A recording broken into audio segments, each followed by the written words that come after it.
नमस्कार, मैं शालिनी और आप देख रहे हैं नेशन न्यूज। आपकी आवाज आई। बढ़ते हैं आज की बड़ी खबर की ओर। सड़क से सदन तक हर गतिविधियों पर रहेगी हमारी पैनी नजर। आपकी आवाज गूंजेगी चारों तरफ।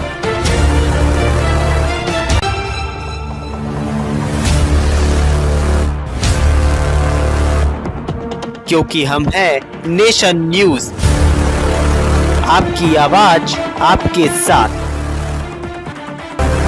दिल्ली चुनाव के बाद पीएम मोदी भागलपुर में देंगे बिहार फतह का मंत्र। जाने किसान कार्ड से कैसे होगा कमाल। दिल्ली विधानसभा चुनाव की सफलता से उत्साहित भाजपा बिहार विधानसभा चुनाव के लिए सटीक रणनीति बना रही है। पीएम नरेंद्र मोदी 24 फरवरी को भागलपुर से किसान सम्मान निधि कार्यक्रम में किसानों को संबोधित करेंगे। इस कार्यक्रम में मुख्यमंत्री नीतीश कुमार भी मौजूद रहेंगे, जिससे आगामी विधानसभा चुनाव में महत्वपूर्ण घोषणाएं होने की संभावना है।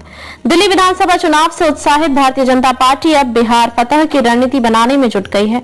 दिल्ली चुनाव में जिस ढंग से पूर्वांचली मतदाताओं का समर्थन पार्टी को मिला, अब उस आधार के साथ भाजपा बिहार की चुनावी रणनीति को जमीन में उतरने की पुख्ता रणनीति तैयार करने में जुट गई है। बिहार भाजपा को जिस मास्टर स्ट्रोक का इंतजार है, उसका समय भी नजदीक आ गया है। 24 फरवरी को पीएम नरेंद्र मोदी भागलपुर की सरजमीं पर पूरे बिहार के किसानों को अपनी आवाज देने जा रहे हैं। क्या है मोदी का मास्टर स्ट्रोक? आगामी बिहार विधानसभा में जीत की नींव डालने पीएम नरेंद्र मोदी भागलपुर आते तो रहते हैं, पर उसके निशाने पर बिहार के एक ऐसा बड़ा वर्ग है जो भाजपा की तकदीर बदल सकता है। और इस एक बड़े वर्ग को नरेंद्र मोदी भागलपुर की धरती से 24 फरवरी को किसान सम्मान निधि कार्यक्रम के आयोजन को संबोधित करने जा रहे हैं। बिहार की धरती से पीएम मोदी देश भर के किसानों के खाते में राशि ट्रांसफर कर बिहार को देश की नजर में लाकर बिहार का सम्मान करने जा रहे हैं। कितने जिले हैं पीएम मोदी के टारगेट में?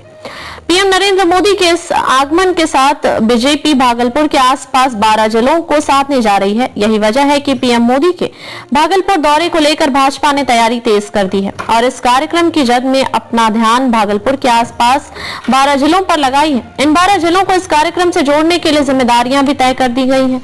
इस कार्य की प्राथमिकता को इसी बात से समझ सकते हैं कि इस कार्य को लेकर केंद्रीय मंत्री ने बिहार सरकार के मंत्रियों को यह जिम्मेदारी सौंपी है। अब ये लोग संगठन से जुड़े तमाम पदाधिकारी और कार्यकर्ता को जागृत कर पीएम मोदी के संबोधन स्थली को एक बड़े आकार देने में लग गए हैं। इन जिले में युद्ध स्तर पर साफ सफाई का काम कर शहर को सुंदर और स्वच्छ बनाया जा रहा है।